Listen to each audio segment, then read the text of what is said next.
Thank you so much for being with us. My pleasure, thank you. Can you please just start off by telling us about your latest project, the Vietnam War? So on Sunday, September 17th, PBS nationally and KPBS locally will begin broadcasting our 10-part, 18-hour series on the history of the Vietnam War. It's probably the most complicated and ambitious project that I have ever undertaken, along with my co-director, Lynn Novick. It's about the most important event in the second half of the 20th century for Americans, this incredibly divisive war that has in some ways set the stage for how we are now, and the divisions in our country today, this kind of binary response that I'm right and you're wrong, had their seeds in Vietnam, and yet it's a war we don't talk about.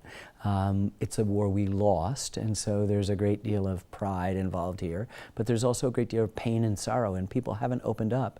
And new scholarship and new information and declassified things over the last 42 years since the fall of Saigon have provided us with a wealth of material, and we set out to tell, obviously, the American side with more than 50 Americans, Marines and GIs and draft dodgers and Gold Star mothers and helicopter pilots and bomber pilots and nurses and doctors and POWs and policy wonks in the Pentagon. But we also interviewed North Vietnamese civilians and North Vietnamese soldiers and Viet Cong guerrillas and South Vietnamese soldiers and civilians, and all of them provide a very complex portrait of a war. In some cases, we have a battle, and we've got people on all three sides of the battle talking about that battle and the moment that it happened. A Viet Cong guerrilla firing at a U.S. Marine advisor and his ARVN, South Vietnamese Army counterpart, a Marine as well. And they're three of the bravest people I've ever met. And they're telling you about a little-known battle. So what we wanted to do, it's often called the living room war. It really wasn't. The nightly news gave us just a little flavor of what was going on. Every once in a while, a documentary or a big event like the Tet Offensive would open it up.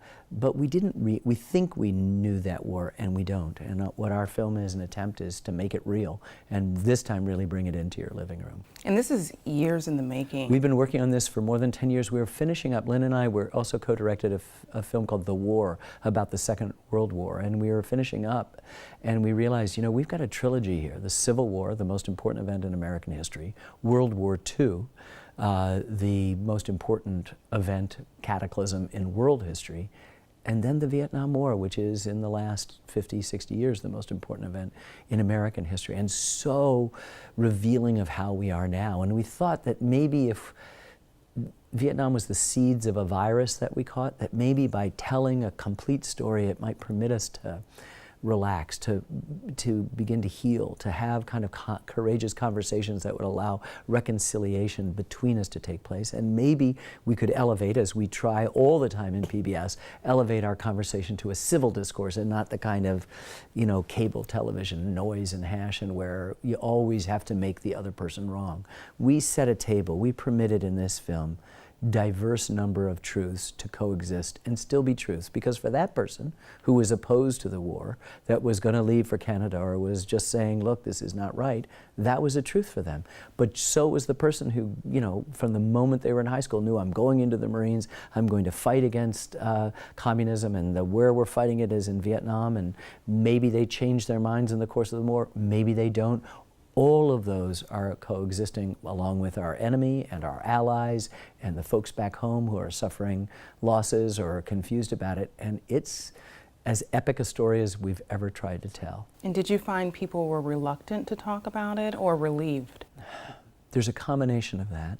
Because we haven't talked about it, a lot of these memories are buried pretty deep. And there's something incredibly special about sitting in an interview and realizing this person probably hasn't spoken to this, that you are present for the birth of expressed memory. And that's a huge responsibility for us. We have to protect it. We don't have to, just because somebody else that we've interviewed disagrees with the actions of that person, we don't have to make either of those people wrong. We can just tell their stories and intertwine and interbraid them together into a very, almost like a Russian novel of lots of different characters and lots of different levels. And some people you see in every episode, some people come on for an episode or two, some people just come on once, some people are on dozens of times, but they're nonetheless woven together in a way that we try to respect that. So yeah, it was tough to get stuff out, and it's very moving. And a Gold Star mother, there's every reason on earth why she doesn't have to relive it for our cameras, but she did, and it's incredibly poignant. And some of the veterans who now go back to Vietnam to try to make sense of it and meet their counterparts who are getting old, or grandpas now, as one of our Army guys say, that's very, very moving. And it may be possible for us to move beyond the sort of, as one of our guys says, Vietnam stuck a dagger in America that we haven't recovered from. Let's recover from it. Let's have a conversation about it. And by hearing all these stories, and all wars are the same and all wars are different, and this one is, you know, you'll recognize stuff in the Civil War and World War II all the way back to the Greek Wars, and then there's stuff that's so particular that I think in every episode our viewers are going to go, I had no idea. And the reason why I know that is because I went in thinking, I know about this war. And it was a daily humiliation how little I knew. I grew up during it. I had a high draft number. I thought I knew what had happened, and I realized that I didn't, and everything I learned changes it. And when we had screenings for our historical consultants, they knew their area of expertise, but they were flabbergasted at the areas they didn't know. And more importantly, our veterans, who represented a cross-section of American society, of political beliefs, were constantly going, I had no idea that that was going on too. So you get into the mind, because of the tapes that LBJ and Richard Nixon had in the White House, you get into the intimate decision making, and you can see a speech that Nixon gives, and then the next hour a conversation that completely is the opposite of that speech. The same with LBJ, and you begin to understand the layers of deceit that happened on all three governments.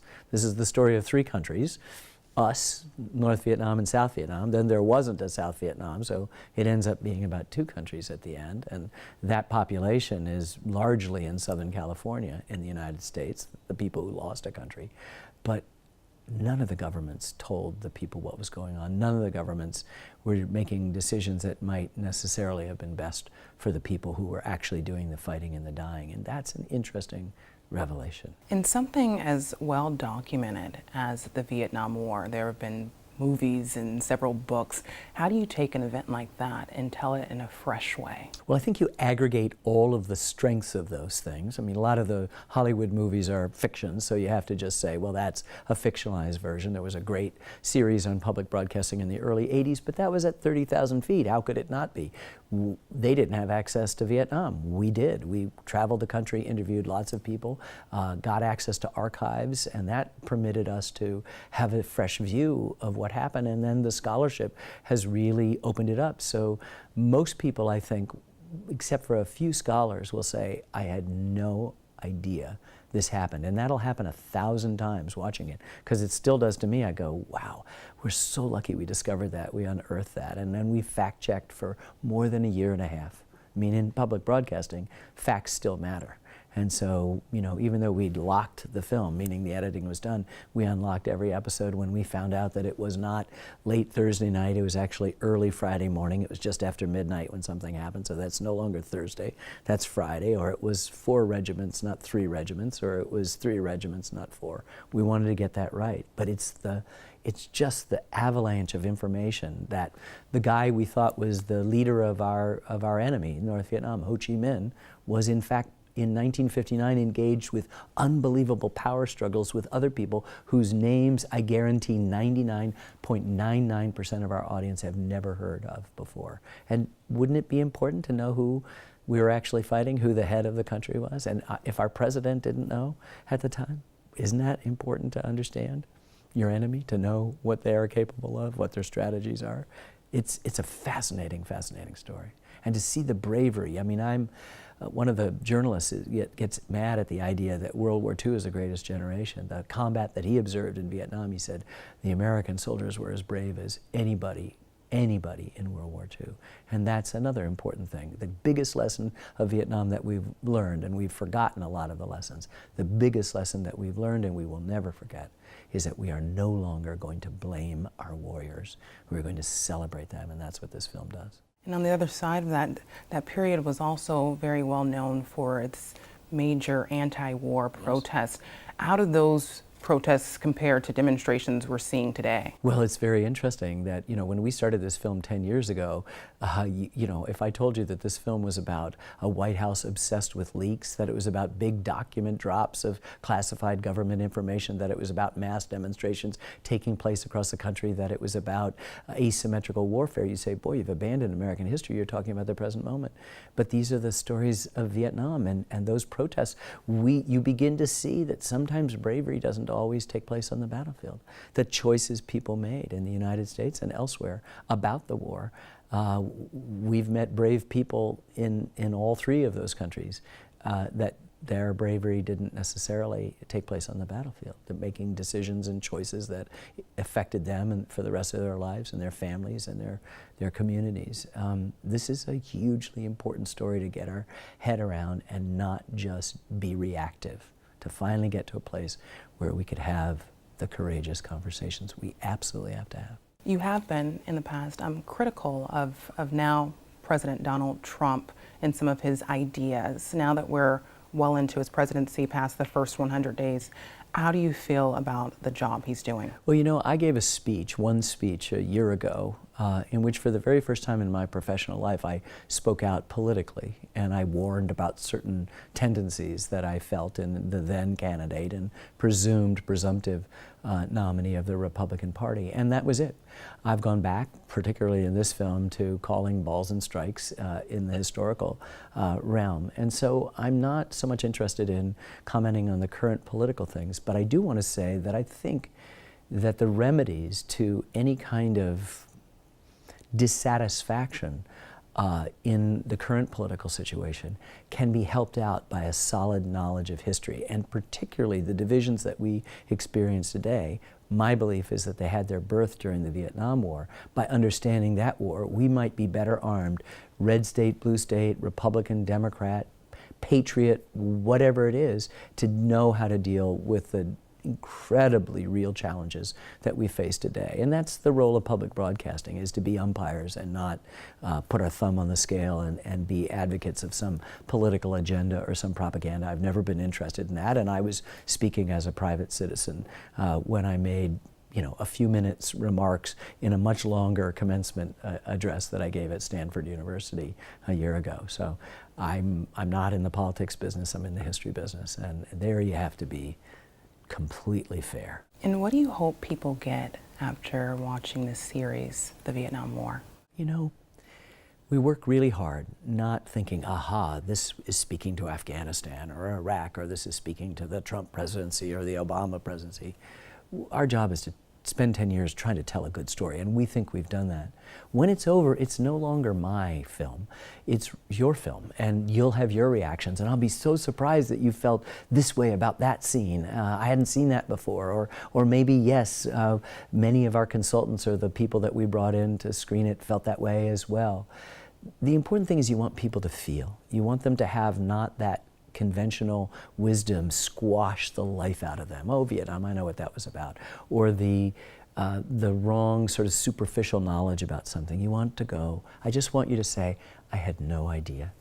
And then form your own opinion, because that's what having a conversation is about. For me to tell you how to react to this is we're right back to the same thing, where I'm going to get the guy who believes it's a round earth and a guy from the Flat Earth Society and let them duke it out.